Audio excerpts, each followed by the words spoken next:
My name is Vladimir Shkolnikov. I'm the Senior Human Rights Advisor for the Office of the United Nations High Commissioner for Human Rights, based in Tbilisi, Georgia.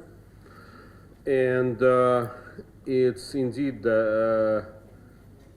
really a good decision by the organizers of the conference to not only look at the two neighboring countries of the South Caucasus, but actually to place them in regional and global context, because we don't live alone. In the South Caucasus, sometimes we look at ourselves a lot and are obsessed with developments in our own countries, but nevertheless, what is happening globally actually has a lot to influence the region. With every international organization that I have worked with on human rights, the topic of freedom of religion or belief has come in, and when I worked for OECODIR, we were faced with this, and we set up a panel on freedom of religion and belief, a panel of experts, which we have members of in this panel. And in the United Nations system, also a lot of attention is being paid to this issue. And one of the so-called international mechanisms is actually not a mechanism, but a person who is appointed by the United Nations Human Rights Council by member states to look at issues of freedom of religion and belief. He visits various member states of the UN. He also writes an annual report on various topics related to freedom of religion or belief, and we're very fortunate to have a video address from him, as UN Resident Coordinator Mr. Sharp has already mentioned in his opening remarks. Mr. Ahmed Shahid, who is the UN's Special Rapporteur on Freedom of Religion and Belief, was kind enough to record a video message specifically for this conference, so without further ado, I'd like to ask to play this video. And it's in English, prepared with a translation. Warm greetings to you all at the annual regional conference on contemporary issues of freedom of religion or belief. I am so glad that you have come together to discuss an issue close to my heart and my mandate, that is, the freedom of religion or belief. In fact, it is not just about the freedom of religion or belief. It is also about the freedom of thought and conscience, as stated in Article 18 of the International Covenant on Civil and Political Rights. The UN Human Rights Committee also clarified that freedom of religion or belief should be broadly construed so as to protect theistic, non-theistic, and atheistic beliefs, as well as the right not to profess any religion or belief. So we are talking about everyone's right to hold religious or non-religious beliefs. We are also referring to the right to manifest one's religion or belief, to express one's thoughts that may be critical of religion or belief, or to simply be loyal to one's conscience and be whoever they want to be peacefully. However, we see that in reality, this freedom is not granted everywhere or to everyone. Our societies are becoming more diverse as migration is growing rapidly. The emerging demographic composition in many countries does not fit the traditional mosaic of many societies. We see that people, whether they are religious or not, conservative or liberal, numerous or few, struggle in different societies to get recognized. Many are often restricted disproportionately in manifesting their identities or beliefs and expressing their thoughts freely. As societies have become more diverse, paradoxically, many are becoming more territorial in regard to the public manifestation of religion or belief. In such a time, it is urgent to unravel misconceptions about the right to freedom of religion or belief and promote understanding among different communities. I believe that just as human rights can protect freedom of religion or belief, so too can religions or beliefs advance human rights. But that requires us to promote a climate of religious tolerance as well as a culture of acceptance. We can think and believe differently in matters of faith, But when it comes to human rights, such as freedom of thought, conscience, and religion or belief, we must accept that everyone has equal rights and is equal in human dignity. It is important that we have regular, open dialogue at all levels to enhance each other's understanding and acceptance. We may not subscribe to the same set of beliefs, but we can be more civil about our differences and foster coexistence and societal inclusion. States have a role in facilitating such dialogue and a duty to be an impartial guarantor of everyone's human rights. This requires the recognition not just the fact of pluralism, but also embracing the value of pluralism and diversity. Therefore, this conference is timely to bring people together to discuss the many challenges we face in our societies today and build a strong network of solidarity to promote and protect everyone's right to freedom of thought, conscience, and religion or belief. I wish you all a fruitful conference. Thank you. Thanks to Ambassador Shahid for recording this message. We have a very good panel today, and we have panel from indeed Armenia, Georgia, and beyond. We have a number of international experts. Well, actually, we have two. We have two from Armenia and two from Georgia. We have ample time for this session, actually, but in order to save a little bit time for discussion after this, I'd like to ask the speakers to limit their remarks to something like 12 minutes, and would appreciate if you take less. I think the audience, especially people who may have questions, would appreciate this. You have in the program full biographies of the speakers, so I will not read them. I will simply highlight them. The first speaker comes from a place that's special to me, where I spent happy 13 years of my life. And everybody knows OSCE ODIHR as the election monitoring office, and when I was working there, I was also trying to say, no, it's not only about this, it's about the whole spectrum of human rights. And Dr. Kishan Manosha is a senior advisor from OSCE ODIHR on freedom of religion and belief, and I am glad that this portfolio, which started with a sort of very modest meeting which we had at some point in the 1990s, somewhere in the outskirts of Warsaw, where the decision also to create the post and to create the panel of experts was made, sort of eventually has grown. And I'm delighted that you have joined us, and please, you have the floor.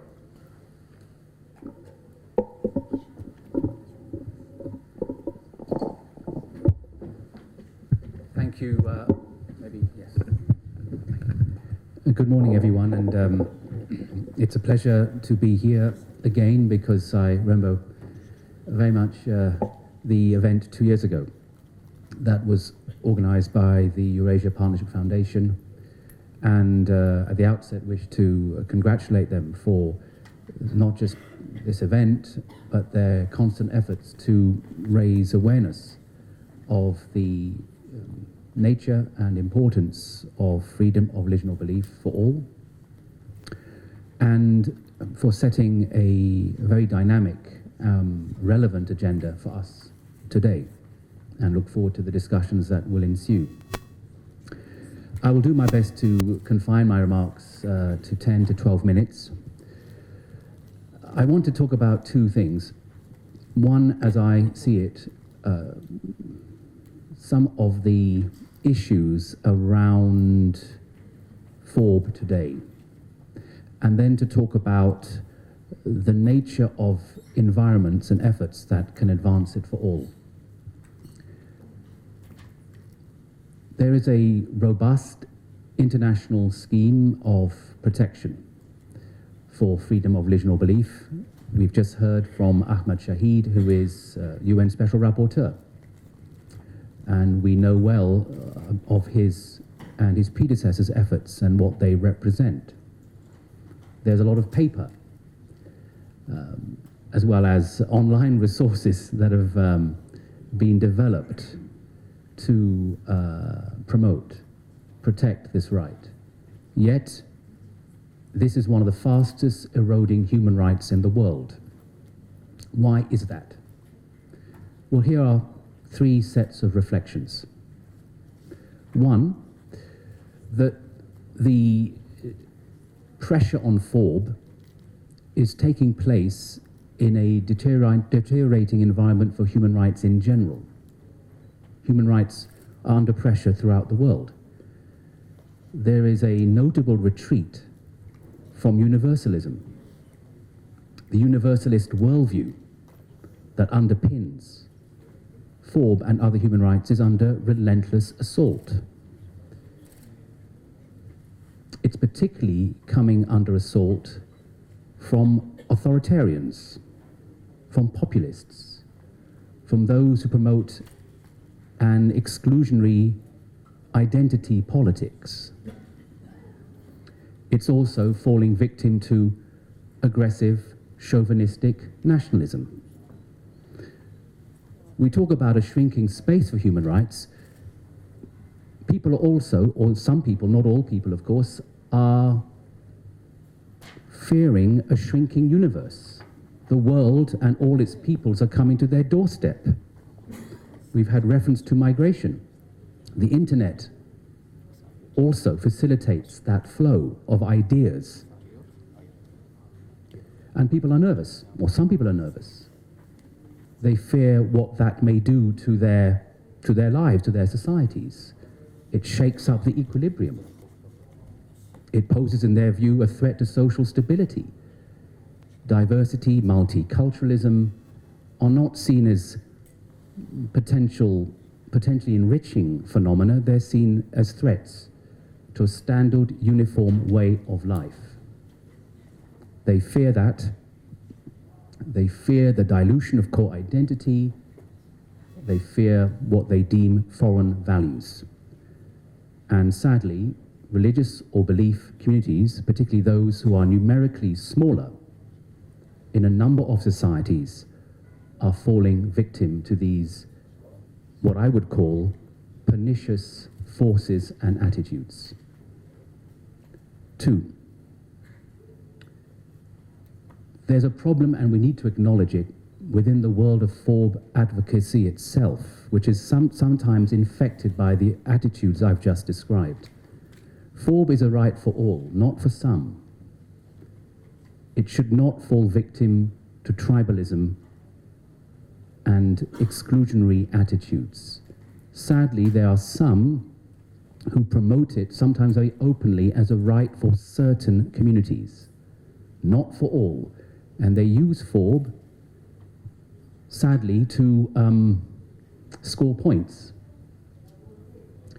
to compromise other human rights, and not just the freedom of religion or belief of certain groups. So we need to, within the world of FoRB advocacy, ensure that we do not lose sight of FoRB as a universal human right, and challenge those who do not subscribe to that open, universalistic worldview. The third issue stems from misunderstandings, misconceptions about FoRB as a human right in all its dimensions: the individual dimension, the collective dimension, the educational dimension, infrastructural, if you like, dimension, communicative dimension. We've heard reference to FoRB, its various manifestations already this morning. This stems from a number of, attitudes. One is, in some cases, a very hardline, narrow, secularist worldview. Another simply due to poor literacy about religious and belief systems. But what we do see, sadly, is an ever-increasing presence of a reductionist approach that says, well, you know, what are you complaining about? You have freedom of conscience. You have freedom of thought. You should be happy. You can sit in your home and pray. But that's the point. Sit in your home within four walls and do what should be done privately. Well, that is not what FoRB is about. Yes, it is about that, but it is about much, much more. So let us disabuse ourselves of these narrow worldviews when it comes to FoRB. it has immense potential, not just for individuals and communities, but for society itself, if states and communities are brave enough, open enough to allow it to play its role. And by that I mean to facilitate the contribution of religious or belief communities to public life. That is what an open view of FoRB, in line with international standards and commitments, prescribes. And these misconceptions and misunderstandings have serious real-world effects. They lend intellectual legitimacy to authorities that would seek to restrict FoRB on very vague and spurious grounds. Extremism, in quotes, which is never defined. Security, in quotes, which really can mean anything and everything, and much else. And those, again, who fall victims to these restrictive understandings are the religious minorities, if you like to use that term, non-believers, vulnerable groups such as asylum seekers, migrants, refugees, etc. Now very quickly onto empowering, enabling environments which are needed to advance FoRB for all. If there's not such an environment, it's not just the rights of the vulnerable that will be affected, it's the rights of all ultimately. That is the special thing about interdependence. Eventually, those in majority get affected by the very processes they set in motion to restrict or put pressure on minorities. So we all need to come on board about something which is quintessentially human. The first thing I would say, in our ongoing dialogue about FoRB, let's take a holistic worldview. We've talked about its universality, we've talked about its multidimensionality. There's one more point I would like to make here in this regard. It is that FoRB is part of the same indivisible human rights framework. We've heard that mentioned this morning. It is a human right alongside other rights. Sometimes we hear it spoken of as the first freedom. Sometimes people sort of talk about it as a lesser freedom. It is neither. It is a fundamental human right like other rights: expression, assembly, non-discrimination, gender equality. It is neither more important or less important. Yes, if you promote it and advance it in line with international standards and commitments, a number of very important social goods will follow, social benefits will follow. But as with other human rights, and as with human rights in general, they tend to rise and fall together. The second point is that efforts to advance FoRB in these enabling environments are best achieved when those environments embrace universal values, but are also cognizant and responsive to local needs. For some people, the language of human rights is very troubling. We need to recognize that.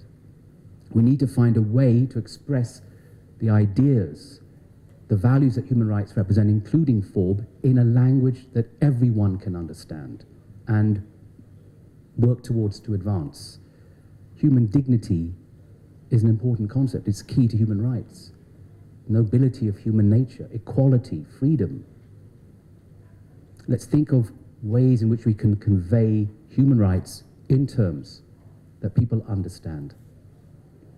And in so doing, the third point, harness the important role that local actors can play. And I'm thinking particularly of religious or belief communities. Leaders and actors, not just the same old familiar figures, however prominent and important they are, and that's not to do a disservice to their role, it is vital, but also those within communities who may not be known, but who have great influence, change makers, people of real capacity. How can they be brought into the discussions around freedom of religion or belief for all? We need to widen the space, widen those conversations. One way of doing so is to seek to mainstream FoRB in discussions about issues that people really care about. Climate change, poverty eradication, gender equality. And fourthly, it's a point about education. I know we're going to discuss it in more detail this afternoon. We need all sorts of education, formal, informal, when it comes to FoRB and related human rights. We need not just to bring on board state authorities, we need to bring on board religious or belief communities into this discussion, civil society into discussion, media into discussion. And education should not be limited only to the young, however vital that is, but also to other generations. It's a lifelong process. So I look forward to the discussions around that theme and other themes, and to our being together, to sharing, and to inspiring each other with a real sense of what is possible, and to make that happen. Thank you. Thank you very much. Thank you, Kishan. Thank you for focusing exactly on universality and also pointing some issues that I hope we discussed during the towards the end of this session. I'd like to give the floor to Mr. John Kinahan. Before doing that, I should say that he represents really the leading organization in terms of monitoring developments in freedom of religion and belief. And a little plug for your organization, Forum 18. If you're interested in freedom of religion and belief and you are not on their mailing list and not getting their updates, you should immediately go on their website. First thing that after this session that you should do is to go on the website and subscribe to their mailing list. I'm on their mailing list, although I don't manage to read everything, but really it's a source of a lot of information, a lot of expertise, and I'd like to thank John for joining us, and please, you have the floor. Thank you very much, Vladimir. I'll let you have the check later. But at a serious point, I'd like to thank Isabella and the Eurasia Partnership Foundation for bringing us together, not least because, of course, FoRB, like all human rights, is advanced by our working together. We all have our different roles. So when we hear praise of one organization, let's also recommit ourselves to be working together with all organizations.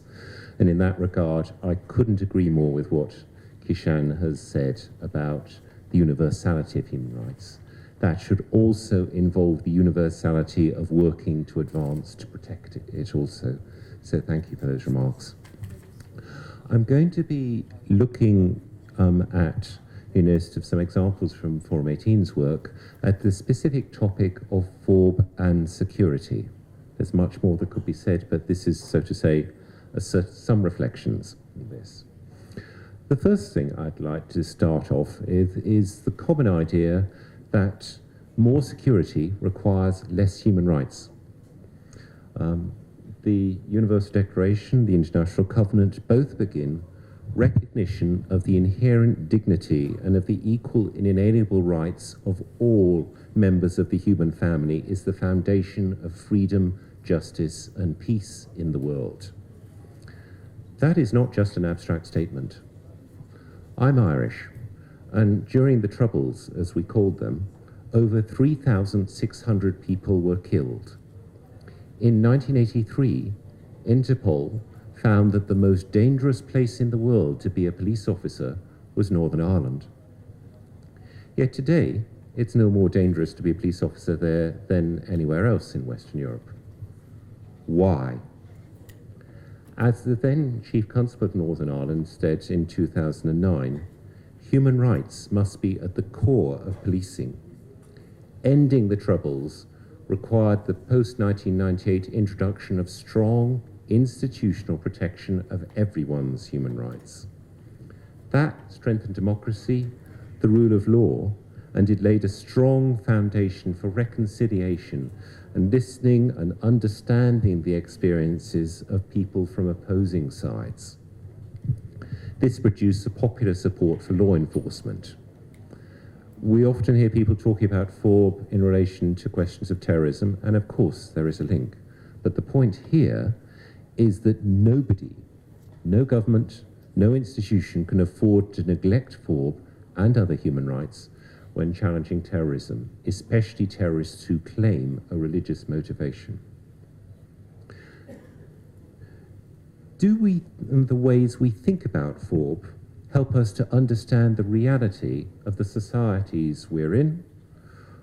Or do they leave us blind to some of the realities of those society and threats to everyone's freedom? Let's look at Russia. Only about 5% of Russians attend Orthodox services, although a great many more Russians will assert an Orthodox identity. But if we think of Russia as basically Orthodox under the Moscow Patriarchate, with a very few others, we will overlook the centuries-old communities of non-Moscow Patriarchate Orthodox, Buddhists, non-Orthodox Christians, Jews, indigenous pagans, and Muslims, as well as atheists and followers of many other beliefs, such as Hare Krishna devotees. There are some who argue for traditional religions. This phrase began to be used in 1995 in the Russian media to advocate for discrimination and for privileges for the Moscow Patriarchate Orthodox, but not for the historically far more traditional Old Believer Orthodox. Let's fast forward to today, where we face there is a nationwide Jehovah's Witnesses ban. The Ahmad Shahid, the then UN Special Rapporteur on the Freedom of Opinion and Expression, David Kay, the then Special Rapporteur on the Freedom of Peaceful Assembly and Association, Mauna Kea, stated this on that, quotes, "The use of counter-extremism legislation in this way to confine freedom of opinion, including religious belief, expression and association, to that which is state-approved is unlawful and dangerous and signals a dark future. There are increasing numbers of prisoners of conscience jailed for exercising their FoRB, including 6 Muslims who've been jailed for periods of between 2 and 8 years for meeting without state permission to pray, to study the Quran, to study the works of theologian Said Nursi, to drink tea together, to have meals. Last month, one of them, on being freed from prison, was stripped of his Russian citizenship and now faces deportation to his state of birth, Uzbekistan, where he may face torture. There are increasing numbers of Jehovah's Witnesses who are jailed and detained for periods of a year or more, and yesterday an appeal court confirmed a sentence of 6 years on Jehovah's Witness Dennis Christensen. At least 186 Jehovah's Witnesses are known to be being investigated on extremism criminal charges, many in detention, under house arrest, or under travel restrictions. It's not only those larger groups. Throughout 2018, at least 56 organizations and 103 individuals, Protestants, Jews, Hare Krishna devotees, Muslims, Catholics, Orthodox, even Moscow Patriarchate Orthodox, were prosecuted under anti-missionary legal changes, and they faced a 90% conviction rate. As a Hare Krishna lawyer said to us, believers don't understand what they can and can't do, and because of heavy fines, they don't want to take the risk, and therefore significantly reduce their activity, especially in public. Unless it is stopped, over time, discrimination, for example, in the mass media and in education, can take other countries too into what the Special Rapporteurs described as a dark future. So we might want to question whether the ways we understand FoRB help us to understand reality or blind us to reality and threats to freedoms. Is FoRB itself a threat to security, or are FoRB violations the real threat? As Ahmad Shahid reminded us today, quotes, "We're talking about everyone's right to hold religious or non-religious beliefs. We're referring to the right to manifest one's religion or belief, or to simply be loyal to one's conscience and to whoever we want to be peacefully. FoRB violations attack deep-rooted personal identities and values, and such violations make existing conflicts, whether political or social, more difficult to resolve, as well as adding new conflicts. Such violations normally also happen in a context where people cannot express different identities and opinions openly, in societies where the rule of law is weak, which deny women equality, where LGBTI people face attack. Let's look at Kyrgyzstan, for example, where followers of many different beliefs express real fears at continuing attacks on people because of their beliefs and the impunity the authorities give such attackers. Violent attacks continue against local Christians and Muslims friendly to Christians after an attack on one Protestant, Eldus Sata Uli, left him in need of immediate surgery. During a formal police questioning of witnesses, both Sata Uli and his lawyer were subjected to physical and verbal attack within the police station. Kyrgyzstan has a long record of not bringing perpetrators of violent attacks to justice, including state officials who incite attacks on people simply trying to bury their dead. So what I'm saying is it's impossible to understand FoRB violations against anyone unless one looks at FoRB from an all human rights for all people perspective. As one former UN Special Rapporteur on FoRB, Asma Jahangir, a Pakistani lawyer who defended those accused of blasphemy and women against rape and discrimination and founded Pakistan's first all-female legal firm, she once commented, "When I am asked which community is persecuted most, I always reply, human beings." So we might want to focus on the freedom in freedom of religion or belief as an empowering freedom for everyone and essential for everyone's freedom and security. Many states use security as an excuse for violating FoRB.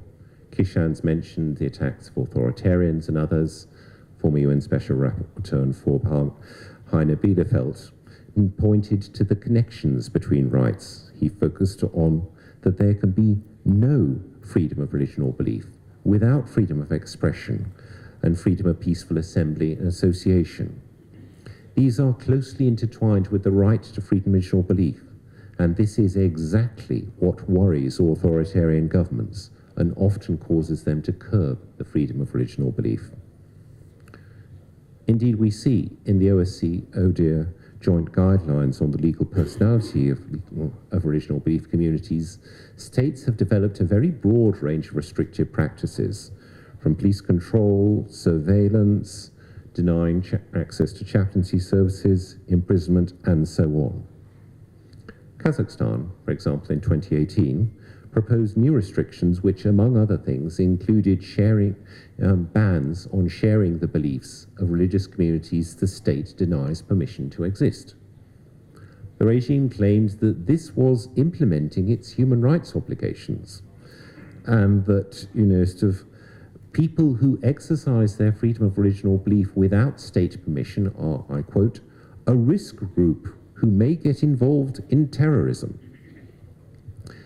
As Fiona Newland, the UN Special Rapporteur on the Promotion and Protection of Human Rights and Fundamental Freedoms, said last Monday on her country visit in Kazakhstan,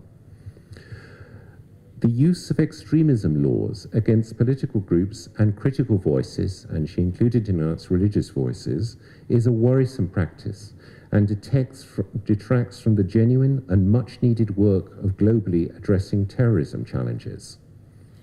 So we might want to ask, when we hear talk of security measures, whether they really are about the security of everyone, or whether they're about the security of unjust rulers.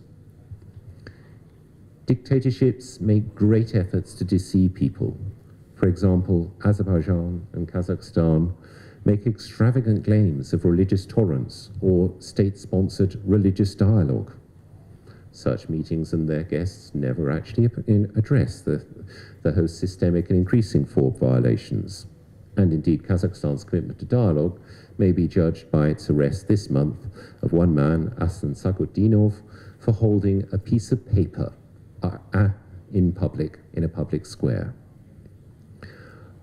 Can any dialogue worthy of the name, with the trust that is essential for this, be facilitated by a regime that steadily worsens its human rights and FoRB violations it solemnly promised to implement. The European Union guidelines on the promotion and protection of freedom of religion or belief note this: religious tolerance, as well as intercultural and interreligious dialogue, must be promoted in a human rights perspective, ensuring respect of freedom of religion or belief, freedom of expression, and other human rights and fundamental freedoms. If this happens, a context for fruitful, wide-ranging dialogue, opening the door to cooperative, constructive action on issues such as challenging poverty, climate change, and so on, is opened. So we may want to ask whether our own actions and words empower people exercising their FoRB and other rights, or whether they empower their impressions. For, as the Special Rapporteur on Freedom of Assembly and Peace Association, Mina Kiai, said, the robust exercise of human rights and the maintenance of peace and harmony are mutually reinforcing goals.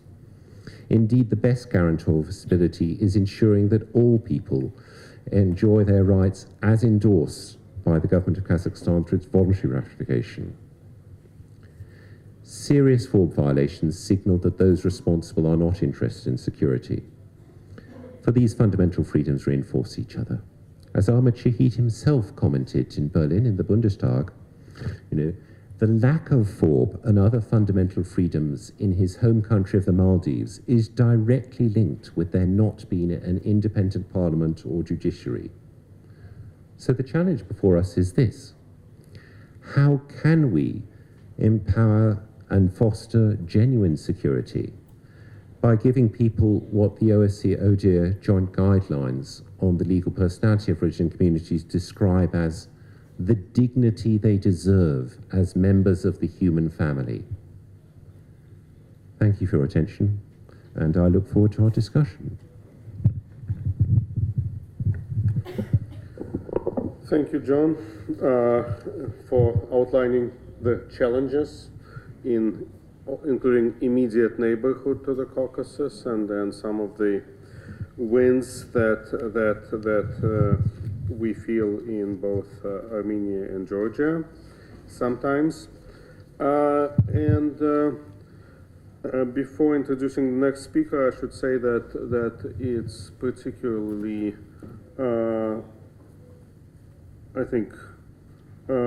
particularly interesting that you mentioned quite a number of UN special rapporteurs, which are essentially just individuals, and we'll come back to this sort of how to make something more out of these individual voices, because I think we struggle with this. One of the partners that we have as internationals working on human rights are, of course, national human rights institutions. And we're delighted that we have a representative of human rights defender of Armenia here with us, Ms. Nina Piruman works on research and education in the Human Rights Defender's Office, and also represents a human rights defender in a constitutional court. And please, you have the floor. Շնորհակալ եմ շատ, շնորհակալ եմ հրավերի համար եւ հնարավորության նաեւ մասնակից լինելու մարդու իրավունքների եւ կարևորագույն իրավունքի հետ կապված քննարկմանը, այնպիսի քննարկմանը, որը յուրահատուկ հարթական նաեւ տարբեր շահագրգիռ կողմերի մասնակցության եւ մտքերի փոխանակման համար։ Մարդու իրավունքների պաշտպանի ինստիտուտը Հայաստանում իսկապես որպես մարդու իրավունքների պաշտպանության ազգային հաստատություն առնչվում է եւ մանդատ իրավասությունը վերաբերում է մարդու իրավունքների բոլոր ոլորտներին։ Միևնույն ժամանակ մեր գործունեության ընթացքում մշակել ենք որոշակի սկզբունքներ, որոնք որ հնարավորություն կտան թե հաղորդակից լինելու յուրաքանչյուրի եւ որոշակի հասարակական շրջանակների մտահոգությունների եւ դրանք բարձրաձայնելու։ Ընդ որում բարձրաձայնելու ոչ միայն անհատական մակարդակում կոնկրետ բողոքների կամ կոնկրետ մարդու իրավունքների խախտման կամ հնարավոր այսպես խախտումների վրա պետության ուշադրությունը հրավիրելով, այլև առհասարակ ինստիտուցիոնալ ազդեցության առումով, այսինքն համակարգային խնդիրների վերհանման։ Եվ այս տեսանկյունից շատ կարևոր մի բան հնչեց, որ նման հարցերում երբ խնդիրը Երբ մարդու իրավունքների հետ կապված զգայուն հարցեր են քննարկվում, շատ կարևոր է նաև կրթական բաղադրիչը, շատ կարևոր է նաև քննարկումների անցկացումը, եւ այս առումով Հայաստանի մարդու իրավունքների պաշտպանի ինստիտուտը կարծես թե ունի իր ուրույն այսպես դերակատարությունը բոլոր կողմերին մասնակից եւ հաղորդակից դարձնելու։ Անդրադառնալով կոնկրետ խղճի, մտքի, կրոնի ազատության իրավունքի երաշխավորմանը, կոնկրետ ելույթս այսպես կկառուցեմ մի ասպեկտի հետ կապված, որը ոչ միայն տեսական կամ միջազգային իրավաբանության տեսանկյունից հետաքրքրություն ներկայացնող հարց է, այլև որոշակի գործնական այսպես նշանակություն ունի, հաշվի առնելով, որ մարդու իրավունքների պաշտպանը նաև բարձրաձայնել է հարցը։ Խոսքը վերաբերում է խղճի, մտքի, կրոնի ազատությանը երեխաների դեպքում, այդ իրավունքի իրացման առանձնահատկություններին, այստեղ պետության եւ ծնողի դերակատարությանը եւ նաեւ կրթության իրավունքի ապահովմանը։ Առհասարակ այս հարցը մասնավորապես եւ առհասարակ կրոնի եւ մտքի խղճի ազատության հետ կապված օրենսդրական կարգավորումների որոշակիությունը այն միջազգային չափանիշներին համահունչ դարձնելը արդիական է, հաշվի առնելով, որ պետությունը ներկայում ունի այդ հանձնառությունը եւ մենք գիտենք, որ ներկայում նաեւ օրենսդրական փոփոխությունների փուլում է եւ այս առումով նաեւ մարդու իրավունքների պաշտպանը որպես փորձագիտական, այսպես մարդու իրավունքների տեսանկյունից իր փորձագիտական կարծիքը ներկայացնելու իրավասություն ունեցող ինստիտուտ նաև իր նկատառումներն է տվել եւ կփորձեմ նաև այդ համատեքստում անդրադառնալ հնարավոր հետագա օրենսդրական այսպես փոփոխությունների եւ օրենսդրական զարգացումների սկզբունքներին։ Կոնկրետ երեխայի հետ կապված հետաքրքիր է այն հիմնարար որպես այսպես սկզբունքներ, մի դեպքում երեխայի որպես ինքնուրույն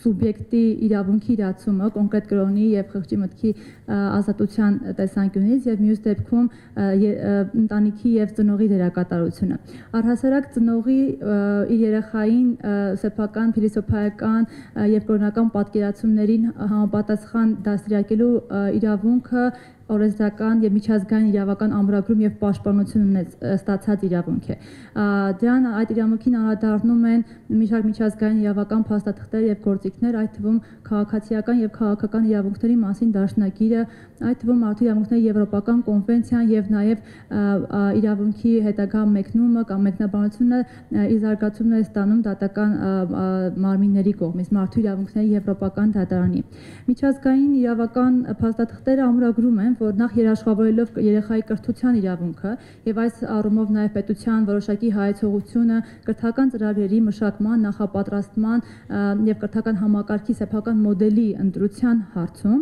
միաժամանակ նաեւ երաշխավորում են ծնողների զավակների համար իրենց կրոնական եւ փիլիսոփայական համոզմունքներին համապատասխան կրթություն եւ ուսուցում ապահովելու իրավունքը։ Սա միջազգային փաստաթղթերով մեկնաբանվում է իբրև սեփական համոզմունքներին համապատասխան ծնողի հետ նույն այսպես համակալ երեխային ուղղորդելու իրավունք։ Միևնույն ժամանակ այս իրավունքը, որը պետությունը կաշկանդված է եւ պետք է հաշվի առնի եւ չի կարող սահմանափակել ծնողի շահերը, ծնողի ցանկությունը դաստիարակելու սեփական համոզմունքներին համապատասխան, չի նշանակում ամենևին, որ սա այսպիսով երաշխավորվում է նաեւ իմունիզացիան այլ դավանանքի, այլ ուղղությունների նկատմամբ, այսինքն այդպիսով չի դրվում նաև պետության վրա այն պարտականությունը, որ վերջինս պետք է զերծ պահի երեխային հնարավոր հաղորդակից դառնալու կամ այդպիսի հնարավորություն այլ դավանանքի եւ այլ կրոնական ուսմունքների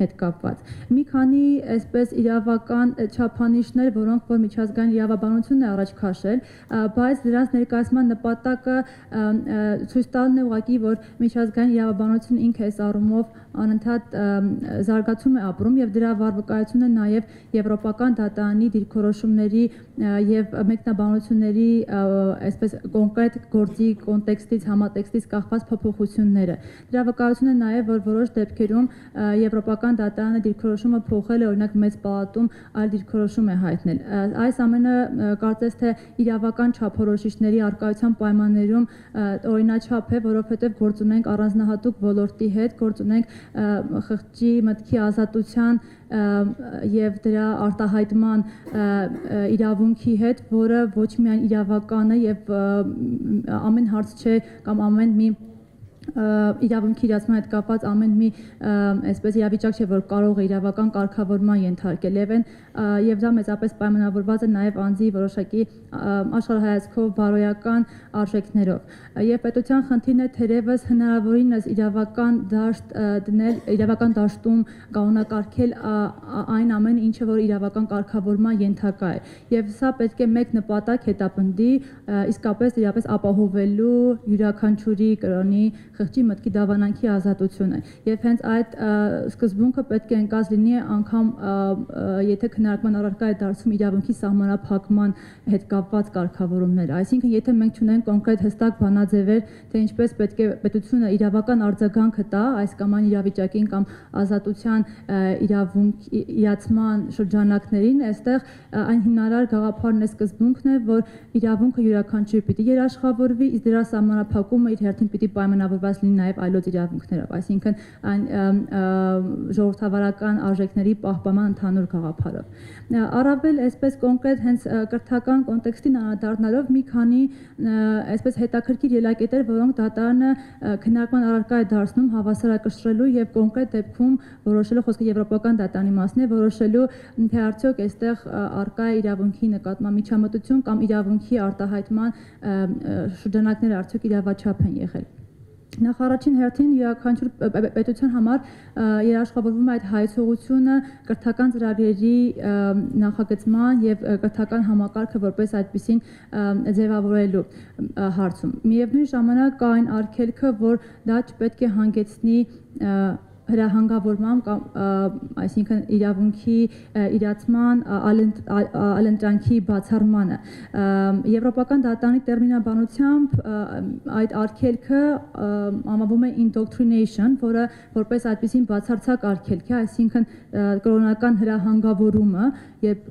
երեխային կամ յուրաքանչյուրին չի թողնվում ալընտրանք սեփական համոզմունքները ընտրելու, փոխելու հարցում։ Եվ այդ indoctrination ասվածը կարծես թե այն արգելքն է, այն պատնեշ է, որից այն կողմ ուղղակի չի կարող այսպես որևէ մեկը քայլ անել, այդ թվում եւ պետությունը։ Հաջորդը, որը որ վերաբերում է պետության այսպես հայեցողությանը, դատարանը եւս արձանագրել է, որ պետությունը կրթական ծրագրերը մշակեց այսպես թե այնպես ուղղակի թե անուղղակի ինքը ունի իրավասությունը կրոնական բնույթի տեղեկությունների մատուցման։ Այլ բան է, որ այդ կրոնական տեղեկությունների մատուցումը ինչ բովանդակությամբ, ինչ ձևով է լինում։ Եվ կարևորել է նաեւ կրթական ծրագրերի օբյեկտիվությունը, շարադրվածությունը, որ լինի քննադատական եւ խթանի բազմակողմանիությունը։ Դատարանը տարբեր իրավիճակներում քննարկման առարկա է դարձել օրինակ երեխաներին այլ միջոցառումներին մասնակից, որևէ միջոցառմանը մասնակից դարձնելը, որը այս կամ այն կերպ կարող է առնչվել վերջինիս կրոնական համոզմունքներին։ Հետաքրքիր է, որ դատարանը այսպես դոգմատիկ բանաձևեր չի սահմանել, բայց գնահատման որոշակի չափանիշներ է առաջ քաշել։ Օրինակ, միջոցառումը որքանով է առնչվել երեխայի կրոնական համոզմունքներին։ Որքանով է երեխայի դեպքում կամ յուրաքանչյուր անձի դեպքում հնարավորությունը եղել այլընտրանքի հնարավորությունը ուղղակի մասնակից չլինելու ենթադրեն կրոնական այն միջոցառումներին, որոնց որ ինքը ուղղակի հաղորդակից չի ուզում լինել։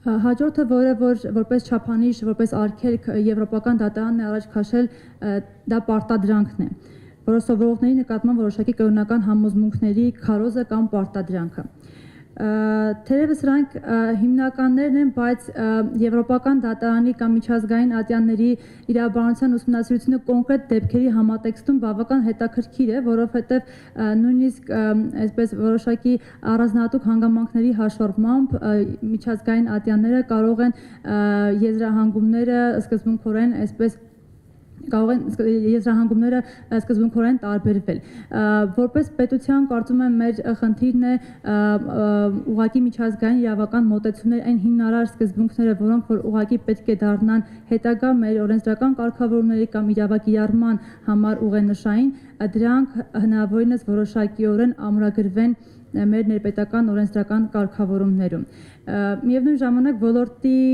կամ իրավունքի առանձնահատկությունը հուշում է, որ այդ հանդուրժողականությունը կամ այդ արժեքները, որոնք որ միջազգային եւ եվրոպական այսպես համակարգերն են զարգացնում շարունակաբար, մեզանից յուրաքանչյուրի որպես խղճի մտքի կրոնի ազատության կրողի պարտականություն է, որպես հասարակություն, որպես դերակատարներ ամեն մեկս մեր նաև պաշտոնական կարգավիճակի ուժով։ Եվ եւս մեկ անգամ ուզում եմ վերահաստատել, քանի որ օրենսդրական փոփոխությունները այսպես ընթացիկ փուլում են եւ մենք ունենք ՆԻԱՀԿ-ի նաև կարծիքը նկատառումները, որոնք որ քննարկման այսպես հաստատ անհրաժեշտություն են առաջացնելու, որպես մարդու իրավունքների պաշտպանի ինստիտուտ մենք պատրաստական ենք մեր ներդրումը ունենալու խնդիրների կամ բարձրացված հարցերի լուծման համար։ Շնորհակալ եմ շատ։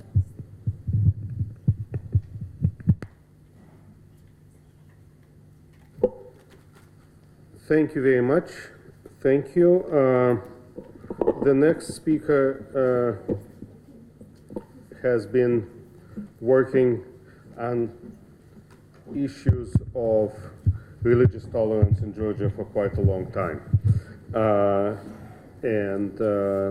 He has worked in various bodies that are adjunct to the National Human Rights Institution, which is the public defender of Georgia, has taught religious tolerance, and it's my pleasure to give floor to my friend, Mr. Beka Mindziashvili, please.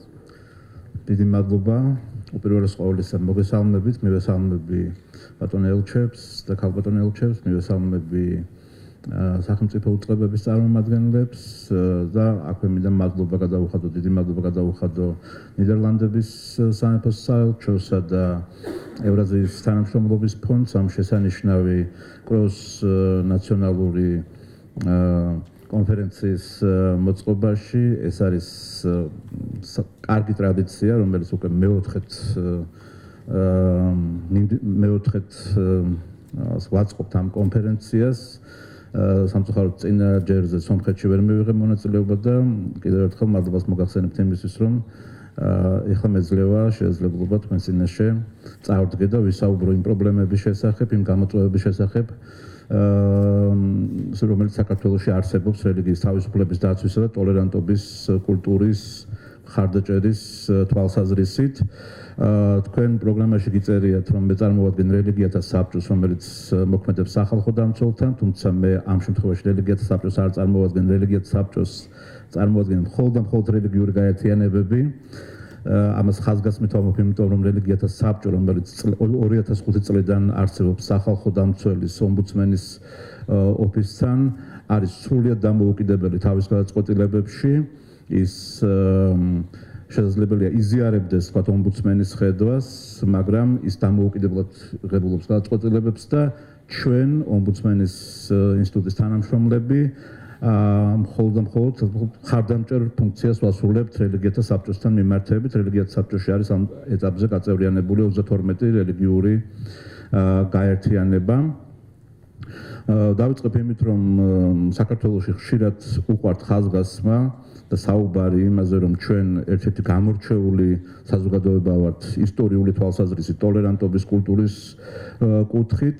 შეეხება ისტორიას, ეს ნამდვილად შეესაბამება სიმართლეს, მაგრამ ხშირად როცა ამაზე აკეთებენ აქცენტს, სამწუხაროდ მალავენ და ფარავენ იმას, რომ აწმყოში არც თუ სახარბიელოდ გვაქვს საქმე ამ თვალსაზრისით. ჩვენ ცხოვრობდით საზოგადოებაში 90-იანი წლების განმავლობაში, 2004 წლამდე თუ შეიძლება ასე ითქვას, სადაც ფაქტობრივად ყოველდღიურ რეჟიმში არბევდნენ და დევნიდნენ რელიგიურ უმცირესობებს, განსხვავებული აღსარებლობის არამართლმადებლური რელიგიური გაერთიანებების წარმომადგენლებს. იყო შემთხვევები, რომ გადაუწვავთ სამლოცველოები, დაურბევიათ ლოცვები, იყო მასობრივი ფიზიკური ანგარიშტორების და თავდასხმების შემთხვევები, რამდენიმე საქმე წააგო ადამიანის უფლებათა სასამართლოში საქართველოს და შეიძლება ითქვას, რომ სამწუხაროდ აი ამ წლების განმავლობაში სავიზიტო ბარათად იყო ქცეული რელიგიური შეუწყნარებლობა საქართველოს იყო ერთადერთი ქვეყანა პოსტსაბჭოთა სივრცეში იმ პერიოდში სადაც რელიგიურ გაერთიანებას ფაქტობრივად უმრავლესობის რელიგიური ჯგუფის გარდა არ ჰქონდათ რეგისტრაციის შესაძლებლობა მათთვის ბევრი უფლება იყო ხელმიუწვდომელი ეს ვითარება იცვლება 2004-5 წლებიდან როდესაც ჯერ აკავებენ რელიგიურ ექსტრემისტთა ჯგუფებს ხოლო შემდეგ იცვლება საკანონმდებლო კონსტრუქცია და ჩვენ თამამად შეგვიძლია ვთქვათ რომ ყველა ამ ცვლილებაში როგორც ომბუდსმენი ასევე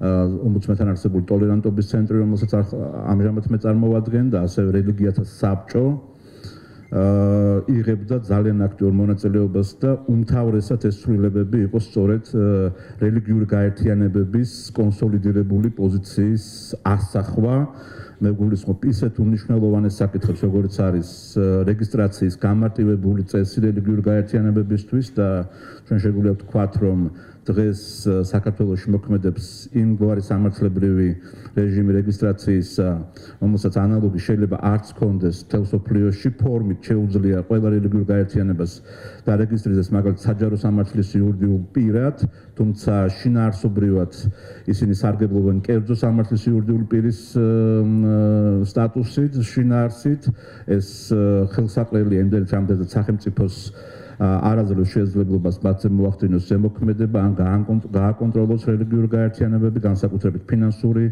თავისუფლების თვალსაზრისით ასევე შეიცვალა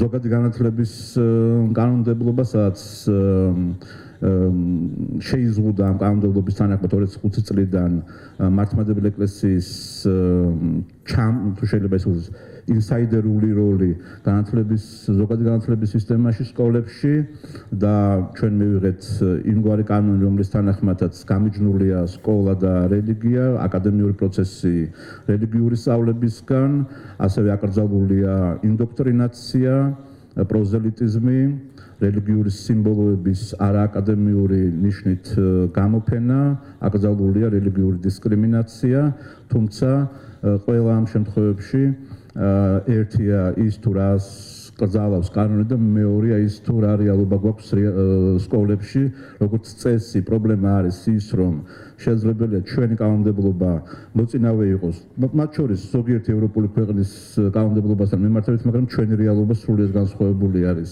ამ თვალსაზრისით ეს არის ერთ-ერთი გამოწვევა მათ შორის სკოლებში რელიგიური დისკრიმინაცია რომელსაც ფაქტობრივად დღემდე აქვს ადგილი და შეიძლება ითქვას რომ ეს არის სისტემური პრობლემა ასევე ძალიან მნიშვნელოვანი ცვლილებები განხორციელდა იმ თვალსაზრისით რომ 2004 წლიდან ჯერ შესაძლებლობა მიეცათ რელიგიურ გაერთიანებებს უარი თქვან სამხედრო სამსახურში წასვლაზე იმათვისაც ასე ვთქვათ მშვიდობიანი წამსი აქვთ და ასევე 2010 წლიდან ომბუდსმენის ოფისის სარჩელის საფუძველზე რომელიც ჩვენ შევიტანეთ საკონსტიტუციო სასამართლოში მათ ასევე შესაძლებლობა მიეცათ სარეზერვო სამსახურში წასვლაზეც უარის თქმისა ასევე დაშვებული იქნა ციხეებში რელიგიური გაერთიანებების შესვლა მართლმადიდებელი ეკლესიის საპატრიარქოს ნებართვის გარეშე და წესით მანამდე მოქმედებდა და ასევე ძალიან მნიშვნელოვანი იყო ის რომ წლების განმავლობაში სახელმწიფო ასე თუ ისე ახერხებდა პასუხი გაეცა რეაგირება მოახდინა რელიგიური ნიშნით ძალადობის შემთხვევებზე თუმცა ეს არის ერთ-ერთი ყველაზე მწვავე პრობლემა დღესაც თუ ჩვენ გადავშლით ყოველწლიურ ანგარიშებს სახალხო დამცველის ანგარიშებს რომელთაც იგი წარდგება პარლამენტის წინაშე ჩვენ ვნახოთ რომ ყველა ეს ანგარიში იწყება ძალადობრივ შემთხვევებზე რელიგიური ნიშნით შეუწყნარებლობის შემთხვევებზე სახელმწიფოს რეაგირების პრობლემატურობის საკითხით წლების განმავლობაში ერთი მხრივ პრობლემატური იყო ის რომ სახელმწიფო კვალიფიკაციასაც კი არ აძლევდა რელიგიური ნიშნით ძალადობისა და ჩვენი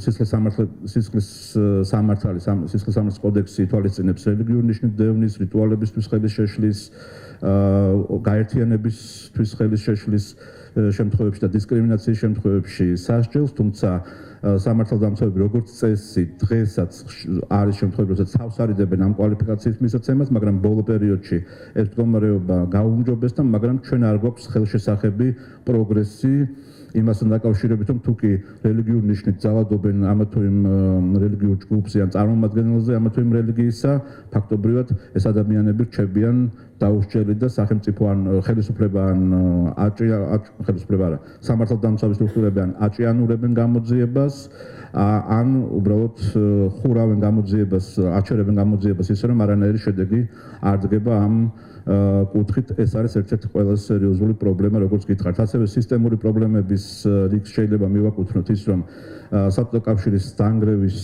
შემდეგ მხოლოდ უმრავლესობის რელიგიური გაერთიანებისადმი, მართლმადიდებელი ეკლესიისადმი განხორციელდა რესტიტუციის პროცესი, მას დაუბრუნდა დიდი ნაწილი ჩამორთმეული ქონებისა და ასევე დაიწყო დაფინანსება მართლმადიდებელი ეკლესიისა ბიუჯეტიდან. იგი ყოველწლიურად ახლა უკვე 25 მილიონ ლარს იღებს ბიუჯეტიდან პარლამენტის დადგენილებით, თუმცა ანალოგიური პროცესი არ დაწყებულა რელიგიური უმცირესობების მიმართ. დღესდღეობით ჩვენ გვაქვს მაგალითად დედაქალაქში რამდენიმე სომხური ეკლესია, 7 სომხური ეკლესია, რომელიც ჩვენს თვალსა და ხელში ასე თქვა ინგრევა და ამას უწოდებთ ჩვენ ჩუმ ვანდალიზმს, რომელშიც არავინ არ მონაწილეობს ერთ შეხედვით, მაგრამ ყველა მონაწილეობს, იმიტომ რომ არ ხდება ამ ასე ვთქვათ დაბრუნების პროცესის წამოწყება, ასევე სახელმწიფომ 90-იან წლებში და ეს 2004 წელს დასრულდა ეს პროცესი, კათოლიკური ეკლესიები გადასცა მართლმადიდებელ ეკლესიებს, რომელთა იერსახე ხშირ შემთხვევაში იცვლება, ხდება მათი ორთოდოქსიზაცია, თუ შეიძლება ასე ითქვას და ამ პროცესსაც ხშირად ჩვენ ვერ ვახერხებთ რომ გავაჩეროთ.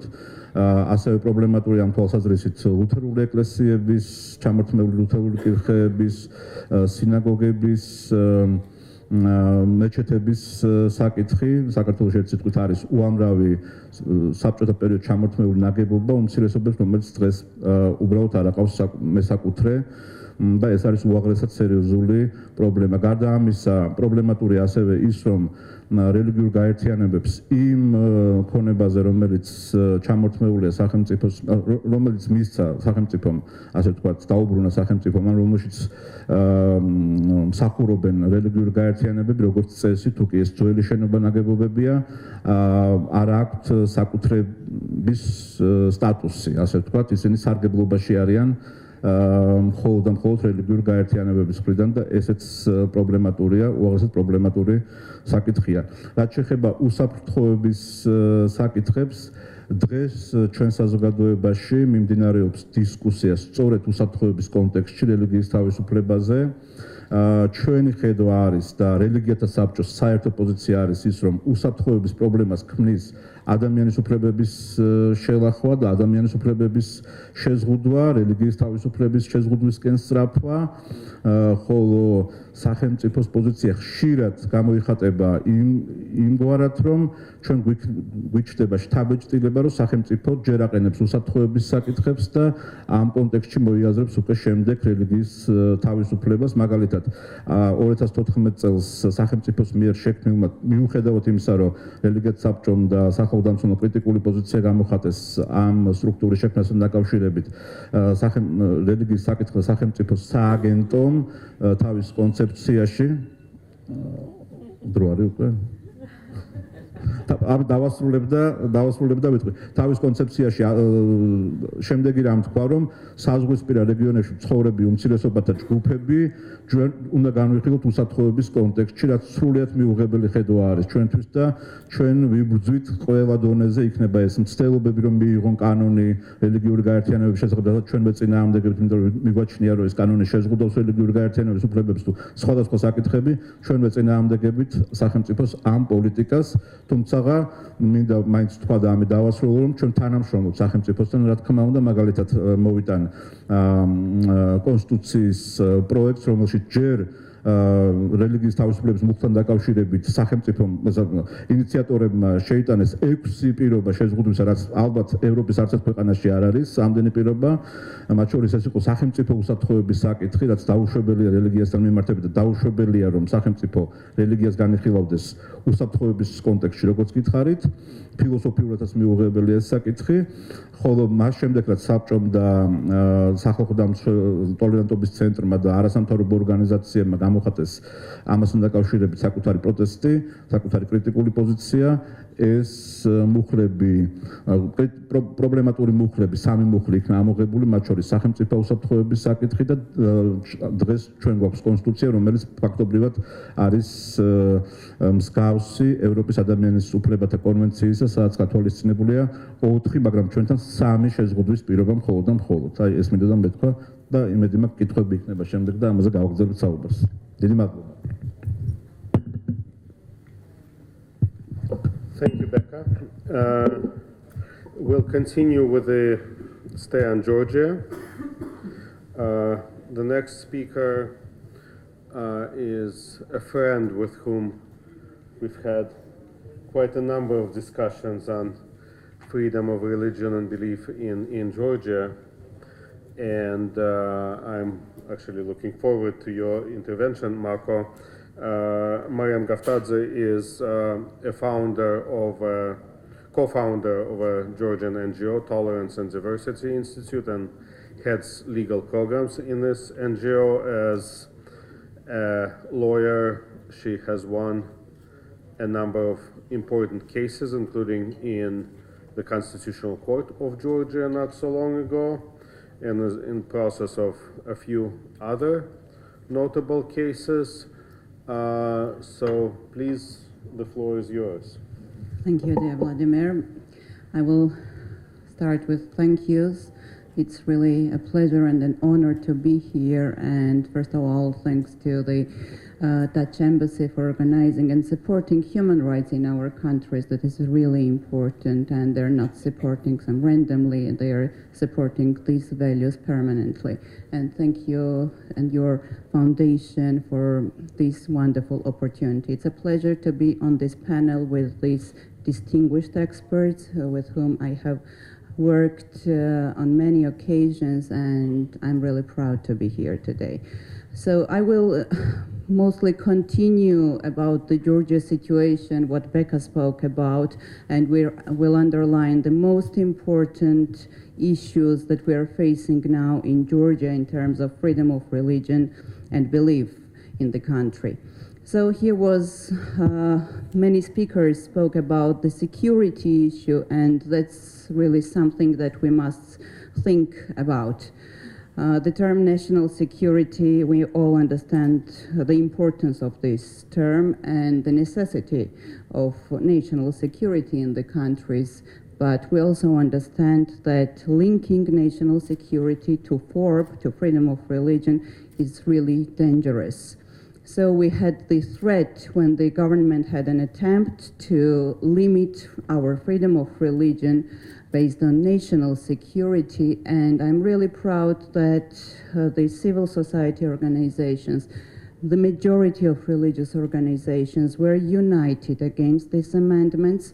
They addressed the Venice Commission, they addressed the president to veto these amendments, and also the parliament, and finally they won. These joint efforts won because the parliament had to introduce new amendments after adopting the ones in just few months. They had to make new amendments to the constitution. But still, the fact that the government had desire to limit religious freedom on the ground of national security, I think it hasn't disappeared, and it still remains there. And when we see the cases, for example, of discrimination of Muslims in our country, of Muslim citizens, maybe the government is speaking from the perspective of security. And as my colleagues mentioned today, that some populists and authoritarians are using various grounds around the world to intervene in freedom of religion. And maybe we are facing the similar situation in the country when some reasons are used as a tool to oppress and to persecute. And John Kinahan gave very good examples of my neighboring countries, how non-dominant religious organizations are persecuted and now are banned, many of them. And if we introduced in the country, in Georgia, like legislation limiting freedom of religion, and there are attempts and discussions now going in the parliament, the special working group was set up recently, that we need a special law on religion, that we need a special definition of religion and religious organizations. And yes, many countries, many European countries do have these kinds of laws, do have these kinds of definitions. But no, Georgia is not ready for these kinds of amendments because we are now facing, many religious minority communities are facing discrimination every day. The perceptions in the society is not tolerant, and the diversity very often is not perceived as a richness of the country. And we are not ready for this kind of legislation because we think that this will be a tool in the hand of the state to legitimize intervention, unlawful intervention in the freedom of religion and belief. One of the biggest problems faced by non-dominant religious organizations in the country is related to their property rights and property issues. One is construction of new places of worship. Second, as Becca mentioned, is restitution of the property, historical property confiscated during the Soviet times. And third is discriminatory legislation. I'll speak about the most visible case of construction permits. It's about Muslim community living in Ajara region of Georgia, which is more than half of the population in the region is populated by Georgian Muslims, and there is a big town, a city, Batumi, and maybe many of you have been there, and that there is only one mosque in Batumi, and the Muslims are praying on the streets during the Friday prayers, and when it's a big holiday, so all the streets are crowded because they have only one mosque. And for the last 20 years, they have been trying to construct a new mosque, and that they have never given the opportunity. So they made a very smart move. I think it was really smart. They purchased the land themselves and addressed the local municipality for a building permit. And now we have a pending case in the court because the municipality rejected the building permit based on some discriminatory grounds because they need this area for some residential buildings and so on and so on. And now we have this pending case in the court, and we'll see how it turns out. And I'll give another pending case example of the Armenian Church. Armenian Church is one of the biggest victims of Soviet regime, and their buildings, they could not get their buildings after the independence, gaining the independence of Georgia. And now many buildings, as Becca mentioned, are in deplorable situation. And in 2017, and these buildings belong to the state, and state is not doing anything to hand over these buildings to its historical owner. And one day in 2017, we found out that the state handed over as a gift one of the former Armenian churches to the Georgian Orthodox Church. And we took this case to the court because we think that the state acted without looking into the archives, without studying anything, and just gave a gift to the Orthodox Church. And this case is also pending in the court. And we often say that these two cases are not just cases of Batumi Muslim community or the Armenian Church or in general Muslims of Georgia or Armenians in Georgia. I think this is a test for our country, where we stand, what is human rights for our state, and where we intend to go. And so far, the state has failed to declare that the human rights and freedom of religion for all is a priority. As Dr. Kishan mentioned today, FoRB is not for some, it's for all. And if the state says that you can sit at home and pray and you have your freedom of religion, that's not FoRB. And I agree. That's how the state is addressing, for example, the Muslims of Batumi, that you can sit in your homes and pray, but you do not have the right to construct a new place of worship in the city. The constitutional amendments, Vladimir mentioned in the introduction that we had very positive changes last year.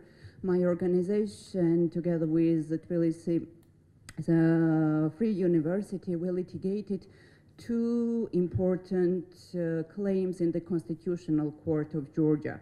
Religious minority organizations had been speaking about the discrimination in Georgian legislation for many years, and the Ombudsman had been addressing the parliament every year to make some amendments and ensure equal rights for all religious organizations.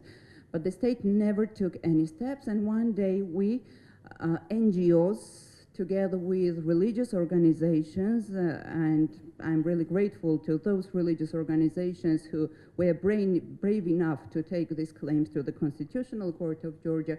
We took these cases to the court, and court satisfied both claims and found them unconstitutional and said, yes, all these religious communities have equal rights, and their equal rights have to be guaranteed. And I want to give an example. It was not just that court satisfied, but the definition the court made is really important to us. The court said, the recognition of the churches, the Orthodox, Georgian Orthodox Church's special role stems from its immense historic virtue and is not intended for creating preferential legal treatment for Christian orthodoxy in the present time. The historic role cannot be seen as a legitimate source for preferential treatment. So this was, I think, the first time in our society that such clear definition of equality of religious organizations was done. And now, after this, we recently submitted 2 more claims to the Constitutional Court, and we do hope that we will have luck in that. But the pity thing is, after the Constitutional Court's decision, the Parliament didn't do anything to bring the legislation in accordance to the court's ruling and to amend the legislation. And it passed all the time. The court gave reasonable time, 6 months, to the Parliament to amend the legislation in accordance with its decision. And it's really pity that it didn't do anything. And finally, I will conclude about the state policy. And I didn't mention this state institution when I was speaking about various topics, but this institution is linked to all of them. In 2014, the government created State Agency for Religious Issues. And we think it's very much like the Soviet-type religious affairs institution that was called on control of religious organizations. And we're not speaking just because we do not like this institution, this agency, but its practice proves how it has discussions and how it addresses mostly issues of religious minority communities in Georgia. This is the face of our government's religious state policy because it's under the Prime Minister, and it's a clear declaration where we stand. The agency does not do anything to fulfill its commitments taken by the Human Rights Action Plan to ensure equal rights for religious communities. And on the contrary, it's intervened in most of the cases, like mosque construction case in Batumi and so on, and bringing its negative role in all of this. When there were constitutional amendments and when we were under threat that the religious freedom would be limited based on national security, the state agency didn't do anything, didn't speak up at all, and on the contrary, it was negotiating with some religious organizations not to speak up against these amendments. So there are many proofs that this governmental institution is called on control of religious organizations, non-dominant religious organizations, but we must not forget that if today only minority religious communities are facing this kind of discrimination or intervention in the state, this is not a guarantee for the dominant Orthodox Church that tomorrow there won't be will of the government to intervene in their internal affairs. So that's why I think that all religious organizations have to stand together when it's about equality and fundamental human rights. And I will be happy to answer your questions during the discussion. Thank you. Thank you, Mako. And I just want to add that our office of the UN High Commissioner for Human Rights, is mandated by the UN Human Rights Council, the states in the UN Human Rights Council, to write every year a report on human rights developments in Georgia. We always try to reflect the developments in freedom of religion or belief, and I think this year, or I'm sure this year, this will be reflected as well. With this, I'd like to say my postponed thanks to Isabella Sarkisyan for really being the engine that made this conference happen, and I'm happy that we actually get to listen to you in your substantive role as a human rights defender and as a member of the OSCE ODIHR panel on freedom of religion or belief, and a person who has written a lot about this topic. So please, the floor is yours. Շատ շնորհակալություն Վլադիմիր, ես հայերեն կխոսեմ։ Նախ եւ առաջ ասեմ, որ շատ դժվար է վերջում խոսելը, քանի որ մի կողմից շատ բան է ասված, մյուս կողմից այս հարցի շուրջ կարելի է խոսել շատ, բայց նաև չի ուզի չարաշահել մեր լսարանի ուշադրությունը։ Անկեղծ ասած, մենք ուզում ենք այս տարի ավելի ինտերակտիվ այս քննարկումները կազմակերպել, եւ ես ձեզ խոստանում եմ, որ ճաշից հետո այս սեթինգը, այս տարբերակը կփոխվի եւ սեղան կլինի եւ մենք կարողանանք ավելի շատ հաղորդակցվել։ Ես կուզեմ երկու հիմնական կետի անդրադառնալ։ Մեկը ընկալումները։ Գիտեք, պարզվեց, որ ժողովրդավարական հասարակության մեջ մենք մոռացել ենք վերջին 20 տարվա մեջ ժողովրդավարությունը ինչ է։ Հանրային ընկալումները շատ կարևոր են եւ հանրային կարծիքը շատ կարևոր է, որովհետեւ դրանք շատ մեծ ազդեցություն ունեն իշխանության վրա։ Եվ դա շատ կարևոր թեմա է, այդ թվում Հայաստանում տեղի ունեցող իրադարձությունների ֆոնին, երբ մենք ունենք հսկայական մեդիա-ռեսուրսներ եւ fake նորություններ եւ fake անհասկանալի մարդիկ տարբեր ուժերի կողմից ֆինանսավորվող, որոնք մեծ ազդեցություն ունեն հանրային կարծիքի վրա։ Սա մի հարց ուղղակի, որ կուզեի մենք հետագայում եւս քննարկեինք, եւ իհարկե այդ մարդիկ փորձում են խաղալ ամենադժվարին հասարակության համար բարդ եւ վախ առաջացնող թեմաներին, եւ դա օգտագործվում է հանրային տիրույթում եւ կրոնական համոզմունքները վերջին տեղը չեն զբաղեցնում այդ մանիպուլյացիաների մեջ։ Այսինքն, երբ որ մարդիկ ուզում են կառավարության դեմ, իշխանության դեմ, հասարակական կազմակերպությունների դեմ հանրային կարծիքը թեժացնել, ոչ վերջին տեղում է գտնվում կրոնական թեմաները եւ համոզմունքները, եւ դա շատ մանիպուլացվում է մեր երկրում։ Սա վերջին զարգացումներից։ Երկրորդը, ինչ ուզում եմ ասել, Հայաստանում տարածված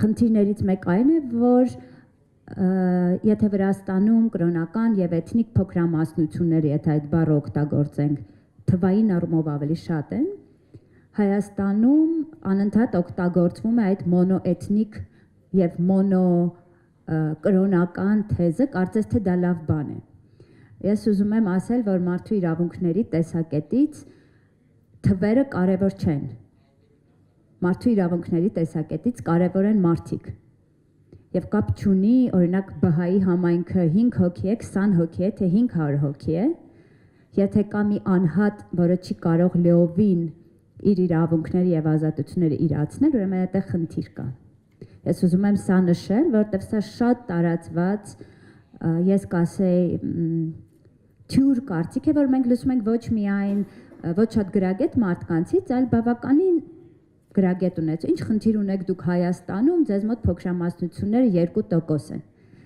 Թվերը կապ չունի, կապ ունեն մարդիկ։ Սա ուզում եմ շեշտել։ Երրորդ խնդիրը, որ Հայաստանում կա այս մակարդակի վրա, դա ծայրահեղություններն են։ Կամ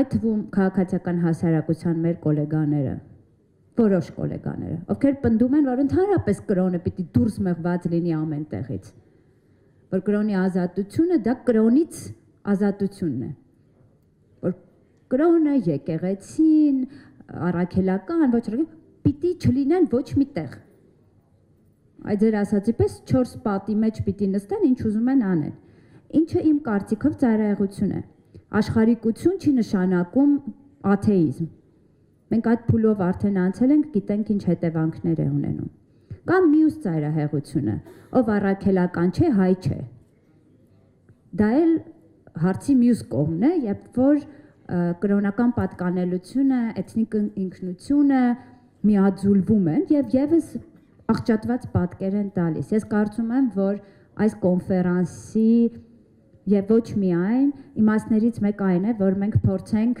դիալոգ գտնել այդ երկու ծայրահեղությունների միջև եւ հասկանանք, թե ինչ է վերջի վերջո աշխարհիկությունը, առանց ծայրահեղացնելու, առանց օրինակ հայրաքելական եկեղեցու դերը կամ ցանկացած եկեղեցու դերը նսեմացնելու, դուրս մղելու.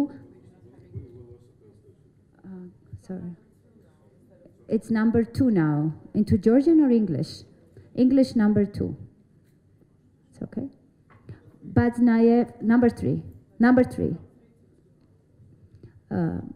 Բայց նաև առանց խտրականացնելու որևէ խմբի կամ որևէ քաղաքացու։ Ինձ թվում է այս դիլեմաներն են, որ մեր հասարակության մեջ կան որոշակի մակարդակի վրա։ Եթե այդ մակարդակից իջնենք ներքև, մի քանի կետ, որտեղ չեմ կարող ամեն ինչին still a problem. Can we check number? It's number 3, as the translators suggest. Number 3. Լսվում եք, կա թարգմանություն, կամ կա, now it's 3, okay, կարծում եմ, որ եթե այդ մակարդակից իջնենք ավելի կոնկրետ մակարդակի, 3 կետի կուզեմ անդրադառնալ, առաջին կետը դա օրենքն է, ասեմ, որ Հայաստանը օրենք ունի, որը կոչվում է կրոնական կազմակերպությունների եւ խղճի ազատության մասին օրենք, որը ընդունվել է Հայաստանի Գերագույն խորհրդի ժամանակ, դեռ երբ որ ազգային ժողովը կոչվում էր Գերագույն խորհուրդ 1991 թվականին։ Դրանից հետո այդ օրենքը բարելավելու բոլոր փորձերը մեկը մյուսից ավելի անհաջող են եղել։ Այսինքն բոլոր մնացած փոփոխությունները, որոնք որ առաջարկվել են այդ օրենքին, եղել են մեկը մյուսից վատը։ Եվ եթե մենք կարող ենք այս հեղափոխությունը ողջունել ամեն ինչից զատ, նաև նրանով, որ վերջին տարբերակը, որը ներկայացրել էր նախորդ կառավարությունը, հեղափոխությունից ուղղակի առաջ մեզ հաջողվեց մեծ ջանքերով, Վենետիկի հանձնաժողով, օձերով, մեր կրոնական համայնքների հետ միասին աշխատելով ուղղակի տապալել, որովհետև այդ օրենքը ներկայացնում էր այնպիսի կարգավորումներ, որ ինչպես մեր գոլեգաներից մեկը ասեց Վենետիկի հանձնաժողովի հետ քննարկմանը,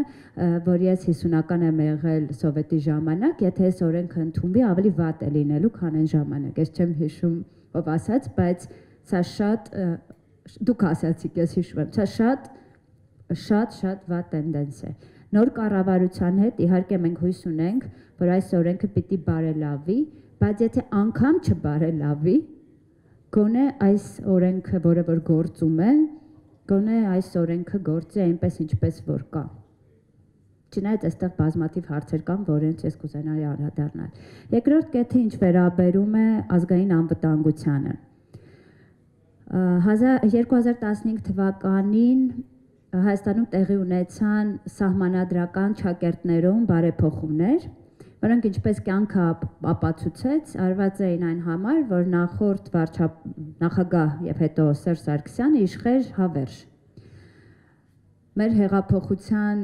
դրդապատճառներից մեկը հենց այդ սահմանադրական փոփոխություններն էին եւ սահմանադրական այդ համակարգի շատ հիմնովին խնդրահարույց լինելը։ Սակայն մի քանի կետ եւս փոխվեցին։ Այսպես կրոնի եւ կամ համոզմունքի ազատության մասում հանրային անվտանգությունը public safety այնպես ինչպես որ գրված է Եվրոպական կոնվենցիայում եւ այլ տեղերում փոխվեց պետական անվտանգության։ Այսօրվա գործող սահմանադրությամբ սահմանափակող հիմքերից մեկը Հայաստանում պետական անվտանգությունն է։ Այսինքն ցանկացած օրենքի բարելավում հղելու է սահմանադրությանը եւ public safety-ն դառնալու է state security։ Զուտ են պատճառով, որ այդ փոփոխությունները նախորդ իշխանությունը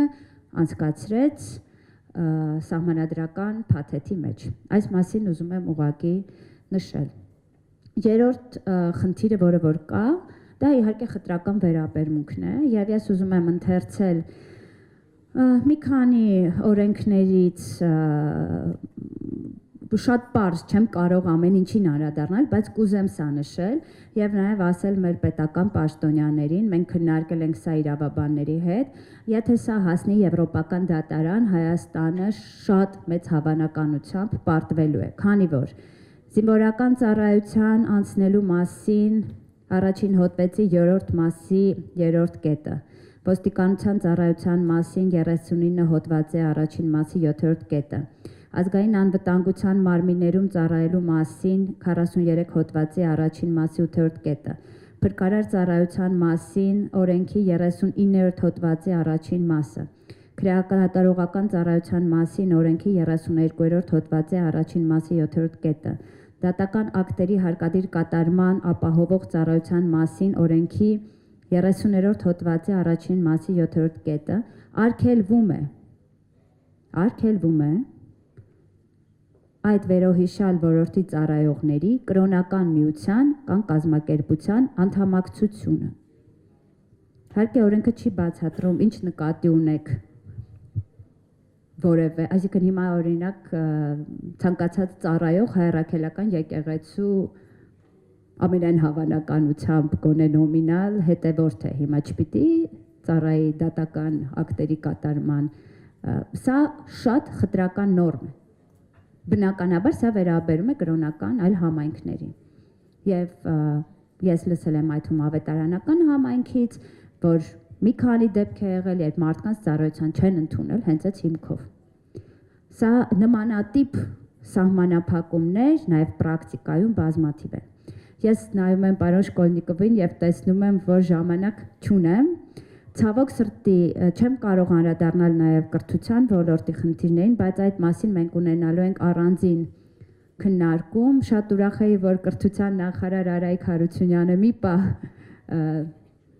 մի փոքր լսեց, բայց մենք շատ լավ աշխատում ենք կրթության նախարարության, արդարադատության նախարարության հետ եւ ես սիրով հարցերին կպատասխանեմ, հույս ունեմ, որ նաև կրթության մասին մեր բաժնում մենք ավելի մանրամասն կկարողանանք դրանց անդրադառնալ։ Շնորհակալություն։